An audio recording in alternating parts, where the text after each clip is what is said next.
जय बाबा की। बाबा जी के सारे भक्त जनों को मेरा प्रणाम।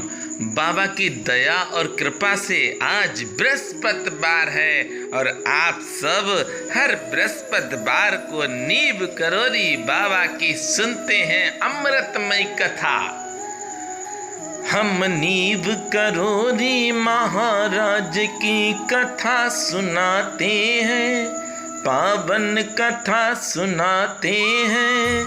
कैसे हरते हैं संकट को हम आज बताते हैं, ये बात बताते हैं।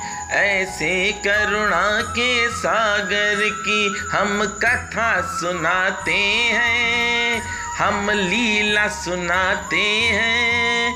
सिर नींव करोरी महाराज की कथा सुनाते हैं, पावन कथा सुनाते हैं। भक्त जनों, बाबा की कथाएं तो बहुत हैं और बाबा की कथाएं सुनने से आनंद भी बहुत आता है। अरे बाबा का जब स्मरण आप करेंगे तो बुरी शक्तियां स्वतः ही समाप्त हो जाएंगी, चली जाएंगी। आप हृदय से बाबा को याद करें। अरे बाबा ना तो रुपए के भूखे हैं, ना खाने के भूखे हैं, बाबा तो भाव के भूखे हैं। अरे जिसने भी बाबा को भाव से बुलाया है, बाबा उस भक्त के पास अवश्य गए हैं। और आज देखिए इस भक्त के घर पहुंचकर बाबा ने क्या किया। अरे परेशान व्यक्ति जब बाबा को याद करता है भक्त जनों, तो बाबा रुकते नहीं हैं। अरे बाबा दौड़ते हुए चले जाते हैं। बाबा की कई कथाएं मैं डाल चुका हूं जिसमें बाबा चल के नहीं गए हैं, दौड़ते हुए गए हैं। बाबा रुकते नहीं हैं। चलिए आज की कथा मैं आपको सुनाता हूं भक्त जनों, बहुत प्यारी कथा है। आगरा विजयनगर कॉलोनी निवासी अमरचंद गुप्ता जी महाराज जी के अनन्य भक्तों में हैं और जिन पर नींव करोरी महाराज की विशेष कृपा, पुष्पों की वर्षा होती रहती है।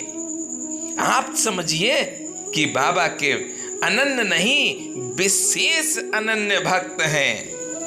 अपनी यादों में डूबे हुए बताते हैं कि बात सन 1952 की है, जब मैं नैनीताल में अस्पताल की सामग्री आहार की आपूर्ति किया करता था और कैंची आश्रम भी नहीं बना था।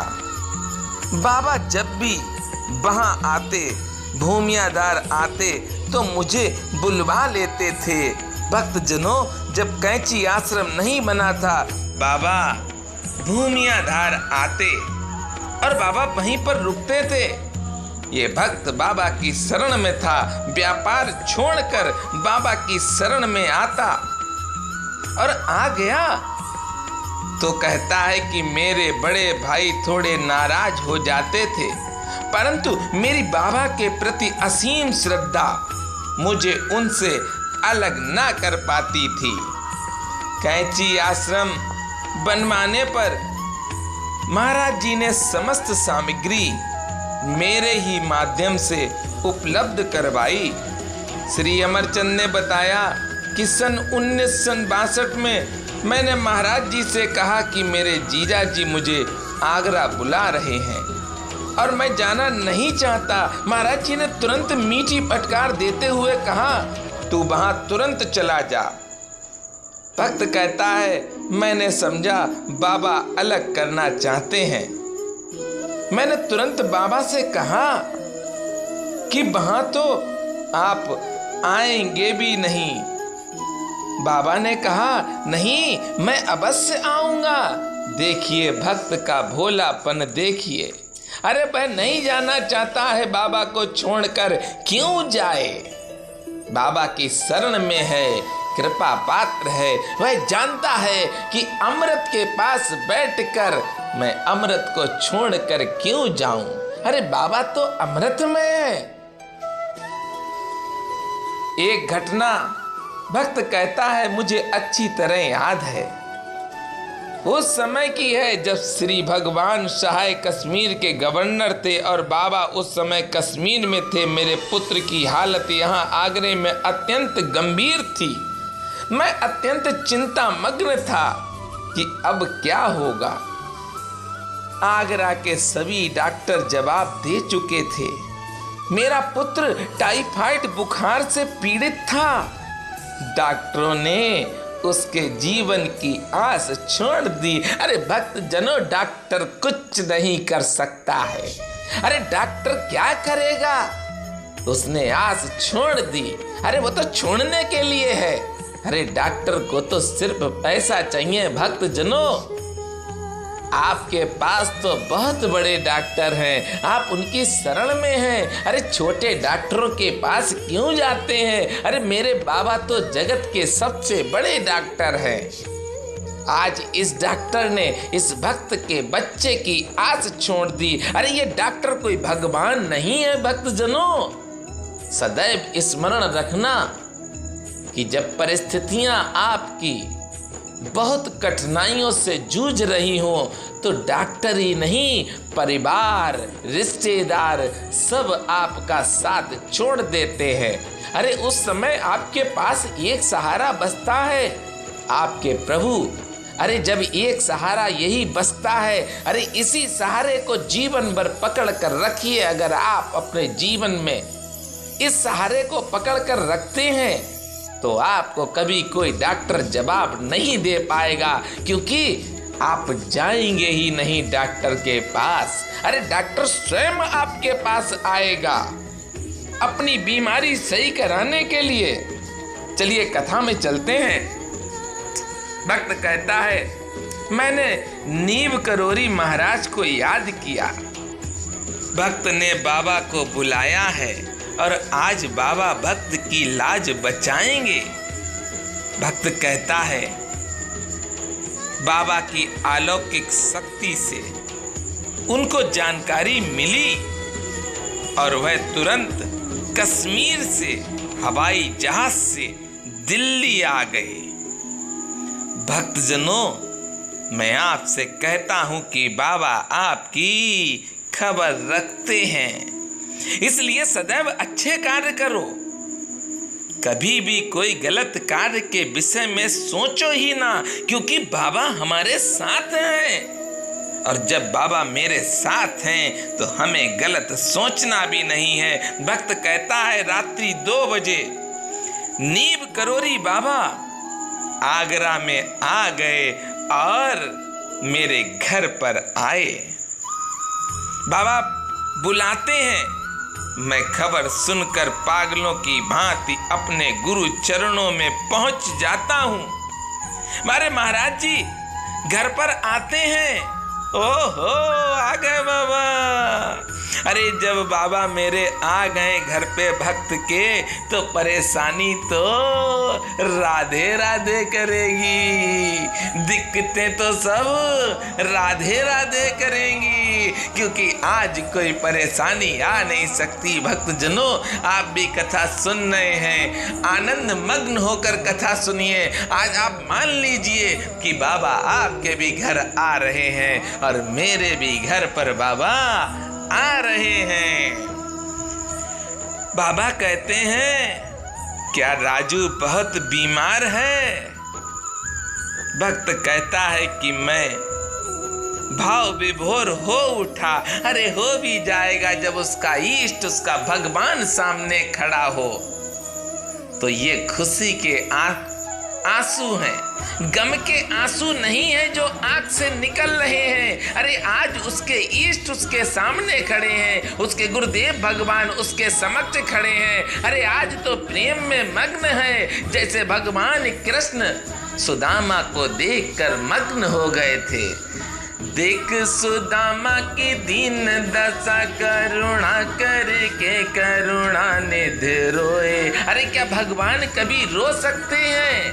पर भक्त के लिए तो भगवान भी रोते हैं और भगवान के लिए भक्त भी रोते हैं। ये तो प्रेम है, ये तो प्रेम की बात है। ऊधो बंदगी मेरे बस की नहीं है। अरे आज बाबा की कथा है और बाबा आज हम सबके घर पर आए हैं, तो आनंद में मग्न रहिए, सारी चिंताओं को समाप्त कर दीजिए। अरे बाबा की दया से आपका और मेरा जीवन सदैव सुखी रहेगा, क्योंकि बाबा आज हमारे और आपके घर पर आ चुके हैं।